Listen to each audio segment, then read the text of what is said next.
రేపు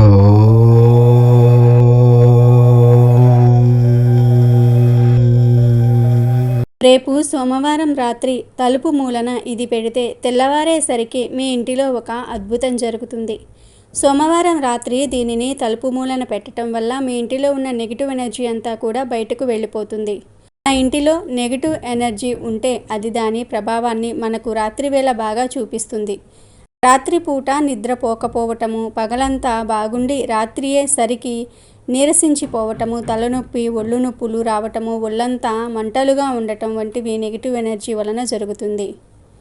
negative energy మీ ఇంట్లో ఉంటేనే ఇలా జరుగుతుంది. ఈ ప్రభావాన్ని నెగిటివ్ ఎనర్జీ మీ ఇంటిలో ఉండటం వల్లే ఎదుర్కొంటున్నారు. చాలామంది ఉదయమంతా కూడా కష్టపడి పనిచేసి ఇంటికి వస్తారు. ఫ్రెష్ అయ్యి నిద్రపోదాం అనే టైంకి నిద్ర రాదు. అతి ఆలోచనలు, మనసు స్థిమితంగా ప్రశాంతంగా ఉండదు. ఇంటి వాతావరణం సడన్గా పాడైపోవటము, రాత్రి అయితే చాలు ఇంటిలో ఏదో ఒక గొడవ జరగటము, పిల్లలు పగలంతా కూడా ఆడుకుని రాత్రి అయితే ఏడవటము లేదా బాగా అల్లరి చేయటం చేస్తే మీ ఇంటిలో బాగా నెగిటివ్ ఎనర్జీ ఉందని అర్థం చేసుకోవాలి. ఇంటిలో ఉన్న నెగిటివ్ ఎనర్జీని తరిమి కొట్టడానికి రాత్రి సమయం సరైన సమయం. చీకటి సమయంలో నెగిటివ్ ఎనర్జీ ప్రభావం ఎక్కువగా ఉంటుంది. అందుకే మన పెద్దలు సాయంత్రం సమయంలో ఇంటిలో దీపం వెలిగించాలని చెప్పేవారు. దీపం వెలిగించటం కుదరకపోతే లైట్స్ అయినా వేసి ఉంచాలని అంటారు. ఇంటిలో నెగిటివ్ ఎనర్జీ ఉండకూడదు అని అనుకుంటే ప్రతిరోజు సాయంత్రం సూర్యాస్తమయమైన తర్వాత అన్ని గదుల్లో కూడా లైట్స్ వేసి ఉంచుకోవాలి. అలాగే సాయంత్రం సమయంలో కొంచెం సేపు అయినా సరే ఇంటిలో మంత్రాలు వినిపించాలి. ఇలా చేస్తే ఇంటిలో నెగిటివ్ ఎనర్జీ చాలా త్వరగా బయటకు వెళ్ళిపోతుంది. అలాగే రేపు సోమవారం రాత్రి నెగిటివ్ ఎనర్జీని తరిమి కొట్టడానికి ఒక చిన్న పరిహారాన్ని చేయాలి. ఈ పరిహారం చేయటం వల్ల ఇంటిలోని నెగిటివ్ ఎనర్జీ అంతా కూడా రాత్రికి రాత్రే బయటకు వెళ్ళిపోతుంది. తెల్లవారేసరికి మీరు ఒక అద్భుతాన్ని చూస్తారు. మరి రేపు సోమవారం రాత్రి తలుపు పక్కగా ఏం పెట్టాలో ఈ వీడియోలో తెలుసుకుందాం. అంతకన్నా ముందు పులులు, సింహాలకు అమ్మగా మారిన ఒక ఆవు నీతి కథను విందాం. ఒక ఊరిలోని పశువులన్నీ మేత కోసం ఊరి చివరకు బయలుదేరాయి. వెనుక పశువుల కాపరి ఉన్నాడు. ఊరి చివరకు చేరగానే వాటికి పచ్చని గడ్డి కనిపించింది. పశువులు ఆ గడ్డిని చూడగానే ఆనందంతో అంబా అని అరిచాయి. కాపరి పశువులను ఆ ప్రదేశంలో వదిలి ఒక చెట్టు కిందకు చేరుకున్నాడు. అవి మేస్తూ ఉండగా కాపరి తలపాగా కింద పరిచి కూర్చున్నాడు. మెల్లగా చద్ది మూట విప్పి పశువులను చూస్తూ అన్నం తినసాగాడు. తినటం పూర్తయ్యాక నిద్ర రావటంతో నడుం వాల్చాడు. మెలుకు వచ్చాక చూస్తే అప్పుడే చీకటి పడుతున్నట్లుగా గమనించాడు. దాంతో కాపరి వేగంగా లేచి పశువులను ఒక దగ్గరకు తోలి లెక్కించగా ఆవు ఒకటి కనిపించలేదు. ఆ మందలో ఆవు ఒకటి తగ్గింది. చుట్టుప్రక్కల వెతికినా దొరకలేదు. చీకటి పడటంతో మిగతా పశువులను తోలుకుంటూ ఊరు బాట పట్టాడు. ఆ ఆవు మేత మేసుకుంటూ దారి తప్పింది. మిగతా పశువులు కాపరి కోసం వెతికింది. ఎవ్వరూ కనిపించకపోవటంతో చీకట్లోనే భయంగా నడవసాగింది. అలా నడుస్తూ నడుస్తూ అడవిలోనికి వెళ్ళిపోయింది. ఆ చీకట్లో రాత్రంతా ఓ చెట్టు కింద నిలబడింది. ఉదయాన్నే తాను అడవిలో ఉన్నట్లు గ్రహించి భయంతో గజగజ వణికిపోయింది. ఇక అడవి జంతువులకు ఆహారం కాక తప్పదని భావించింది. ఇంతలో దూరం నుంచి 2 పిల్ల సింహాలు ఆవు వైపు రాసాగాయి. వాటిని చూడగానే ఆవుకు భయం వేసింది. అయినా లేని ధైర్యాన్ని కూడదీసుకుంది. ఆ పిల్ల సింహాలు ఆవుని విచిత్రంగా చూడసాగాయి.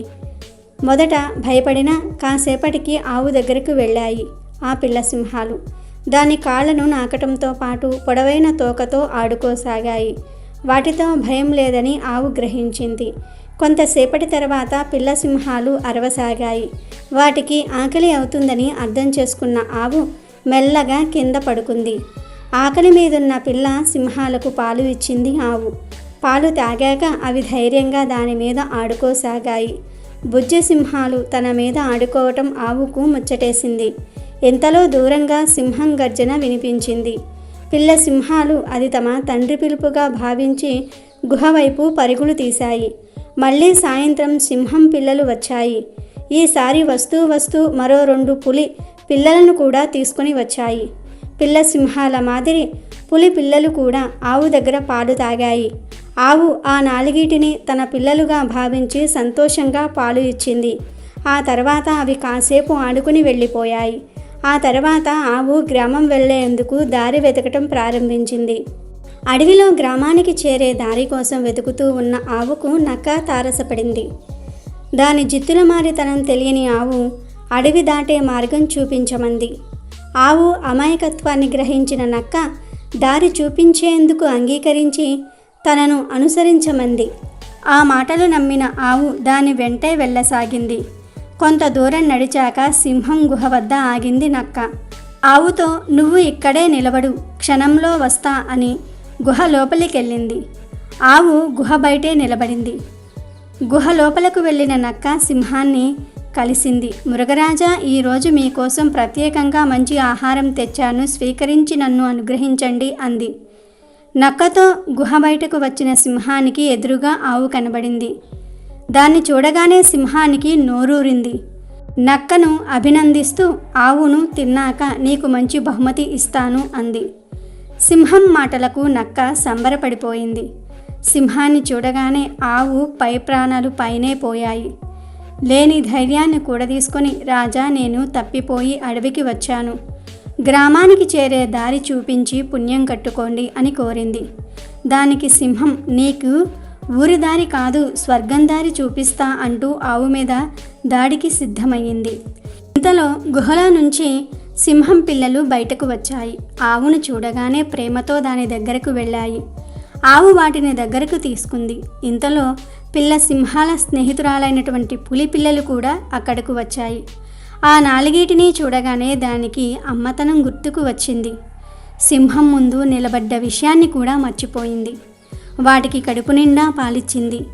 తనివి తీరా ముద్దాడింది. అవి కూడా ఆవు పట్ల అంతే ప్రేమను చూపించసాగాయి. సింహం ఆశ్చర్యపోయి పిల్లలను ప్రశ్నించింది. ఆవు పాలు ఇచ్చిన విషయాన్ని అవి సింహానికి వివరించాయి. విషయం తెలుసుకున్న సింహం ఆవు ముందు సిగ్గుతో తలదించుకుంది. అప్పుడు సింహం ఆవుతో "రాణి సింహం ఇటీవల అనారోగ్యంతో కన్నుమూసింది. అప్పట్నుంచి పిల్లలు పాలు కోసం అలమటిస్తూ ఉన్నారు. ఎన్ని విధాలా ప్రయత్నించినా వాటి ఆకలి తీర్చలేకపోయాను. అడవికి మృగరాజునైనా తండ్రిగా ఓడిపోయాను. నా బిడ్డల ప్రాణాలు కాపాడిన నిన్ను భక్షించాలనుకున్నాను, నన్ను క్షమించు" అంది. దానికి ఆవు "పిల్లల ఆకలి నాకు తెలుసు. దారి తప్పటంతో 2 రోజులుగా నా పిల్లలకు పాలు ఇవ్వలేకపోయాను. మీ పిల్లలకు ఇస్తూ నా బిడ్డలకు ఇచ్చినట్లుగా భావించాను. బిడ్డల ఆకలి తల్లికే తెలుస్తుంది. తల్లిగా నా ధర్మాన్ని నిర్వర్తించా" అంది. అనంతరం నక్కను పిలిచి ఆవును గ్రామం వరకు తీసుకువెళ్ళమని ఆదేశించింది సింహం. సింహానికి కృతజ్ఞతలు చెప్పి ఊరి వైపు నడిచింది ఆవు. ఇక వీడియోలోకి వస్తే, మనం ప్రతిరోజు సాయంత్రం కొన్ని పనులు చేస్తే మన ఇంట్లోకి నెగిటివ్ ఎనర్జీ ప్రవేశించదు అని పండితులు చెప్తూ ఉన్నారు. అయితే అన్ని రోజులు ఒకేలాగా ఉండవు. దీనితో మనం కొన్ని పనులను చేయడానికి బద్ధకిస్తాం. ఇదే మంచి సమయం అని అనుకొని నెగిటివ్ ఎనర్జీ మన ఇంటిలోనికి వస్తుంది. నెగిటివ్ ఎనర్జీని ఎప్పటికప్పుడు బయటకు పంపించాలంటే సోమవారం రోజు తలుపు మూలన ఇది పెట్టాలి. రేపు సోమవారం అందరూ ఇంటికి వచ్చేసిన తర్వాత భోజనం చేసి పాత్రలు కడిగి వంటగదిని శుభ్రం చేసి కాళ్ళు చేతులు కడుక్కోవాలి. ఇప్పుడు ఒక వైట్ పేపర్ను తీసుకొని మా ఇంట్లో ఉన్న నెగిటివ్ ఎనర్జీ అంతా పోవాలి, మా ఇంటి వారిపై ఉన్న ఏడుపులన్నీ కూడా పోవాలని బ్లూ పెన్తో రాసి ఆ పేపర్పై గల్లులుప్పును వేయండి. ఇప్పుడు గల్లులుప్పు వేసిన పేపర్ను మీ ఇంటి ప్రధాన తలుపు మూలన పెట్టాలి. హాల్ రూమ్లో తలుపు ఉంటుంది కదా, ఆ తలుపు మూలన ఈ ఉప్పు వేసిన పేపర్ను పెట్టి దానిపై ఒక ఎండు మిరపకాయని నిల్చోపెట్టాలి. నిలువుగా మిరపకాయను పెట్టాలి. ఉప్పు మరియు ఎండుమిరపకాయ నెగిటివ్ ఎనర్జీని త్వరగా ఆకర్షిస్తాయి. వీటికి చాలా శక్తి ఉంటుంది. వీటిని తలుపు మూలన పెట్టి లైట్స్ ఆఫ్ చేసి పడుకోవాలి. ఆ మరుసటి రోజు ఉదయం ఎవరూ నిద్రలేవక ముందు మీరు నిద్రలేచి ఉప్పు ఎండుమిరపకాయ పెట్టిన పేపర్ను పొట్లం కట్టి ఇంటికి దిష్టి తీసి బయట ఎవ్వరూ తొక్కని ఖాళీ ప్రదేశంలో పడవేయాలి. ఈ పరిహారం చాలా రహస్యంగా చేయాలి. ఇంట్లో వారికి, మీకు తప్ప ఇంకెవరికీ తెలియకూడదు. వీటిని బయటపడేసి వచ్చి కుదిరితే స్నానం చేయండి లేదా కాళ్ళు చేతులు కడుక్కొని ఇంట్లోకి వచ్చేయండి. తర్వాత ఇంటిని చక్కగా ఊడ్చి ఇంటిలో ధూపం వేయండి. ఈ పరిహారం ఎవరైనా సరే చేయవచ్చు. ఎవరు చేసినా మంచి రిజల్ట్ అయితే మాత్రం వస్తుంది. రాత్రికి రాత్రే నెగిటివ్ ఎనర్జీ అంతా కూడా బయటకు వెళ్ళిపోతుంది. ఈ పరిహారం మీరు ప్రతి సోమవారం రాత్రి చేసుకుంటే ఇంకా బాగుంటుంది. ఈ పరిహారం చేయటం వల్ల మీ ఇంట్లో ఏదో ఒక అద్భుతం జరుగుతుంది. చాలా రిలీఫ్గా అనిపిస్తుంది. ఏదో తెలియని భారం తగ్గిపోయినట్లుగా ఉంటుంది. అయితే ఈ పరిహారం కుటుంబ సభ్యులంతా ఇంటికి వచ్చిన తర్వాతనే చేయాలి. తలుపు మూలన పేపర్ పెట్టిన తర్వాత మళ్ళీ తలుపులు తీయకూడదు. ఒకవేళ తీస్తే నెగిటివ్ ఎనర్జీ బయటికి వెళ్ళిపోతుంది. మళ్ళీ నెక్స్ట్ డే రాత్రి మీ ఇంట్లోకి వస్తుంది. పేపరు, ఉప్పు, ఎండుమిరపకాయ తలుపు మూలన పెట్టిన తర్వాత ఎట్టి పరిస్థితుల్లోనూ కూడా తలుపులు తీయకండి. ఇవి మీ ఇంట్లో నెగిటివ్ ఎనర్జీ అంతా లాగేసుకుంటాయి. ఈ పరిహారం పూర్తయిన తర్వాత ఇంటిని చక్కగా ఊడ్చి ధూపం వేయాలి. ఇలా చేస్తే ఇంకా మంచిది. ఎక్కడైనా నెగిటివ్ ఎనర్జీ ఉండిపోతే వీటి ద్వారా పోతుంది. మరి ప్రతి ఒక్కరూ కూడా రేపు సోమవారం రాత్రి తలుపు మూలన ఇది పెట్టి మీకు ఉన్న సమస్యలను, మీ ఇంట్లో ఉన్న నెగిటివ్ ఎనర్జీని తొలగించుకుని ఆనందంగా జీవించండి. సోమవారం రోజు ఈ రెండింటిని కలిపి గుమ్మం మీద చల్లితే మీ ఇల్లు పరమ పవిత్రంగా మారుతుందని జ్యోతిష్య పండితులు చెప్తూ ఉన్నారు. సోమవారం రోజు అనేది పరమశివుడికి ప్రీతికరమైన రోజు. ఈ రోజు సాయంత్రం 6 లోపు చక్కగా ఈ పరిహారం చేస్తే మీ జీవితం అద్భుతంగా మారుతుంది. అసలు ఏం చేయాలి అంటే ముందుగా ఒక గ్లాస్ తీసుకోండి. గాజు గ్లాసు, స్టీల్ గ్లాసు, రాగి గ్లాసు, ఇలా ఏ గ్లాస్ అయినా సరే పర్వాలేదు తీసుకోండి. ఆ గ్లాసులో గంగాజలాన్ని కానీ, మామూలు బిందెలో ఉండే మంచినీటిని కానీ పోయండి. ఆ నీటిలో కొద్దిగా కర్పూరం పొడి వేయండి. అంటే కర్పూరం బిళ్ళలను పొడి చేసి నీటిలో కలపండి. తర్వాత కొంచెం కుంకుమను లేదా విభూదిని కూడా నీటిలో కలపండి. తర్వాత ఇవన్నీ మిక్స్ అయ్యేలాగా నీటిని కలిపేయండి. ఆ తర్వాత ఈ నీటిని ఇంట్లో అన్ని గదుల్లో కూడా నలుమూలలా చల్లండి. ఇలా చల్లుకుంటే దుష్ట శక్తులు, దుష్ప్రభావాలు, దరిద్రాల నుండి బయటపడతారు. మీ సమస్యలన్నిటి నుండి కూడా బయటపడతారు. నెగిటివ్ ఎనర్జీ అంతా కూడా పోతుంది. ఇంట్లోని నరదృష్టి అంతా కూడా పోతుంది.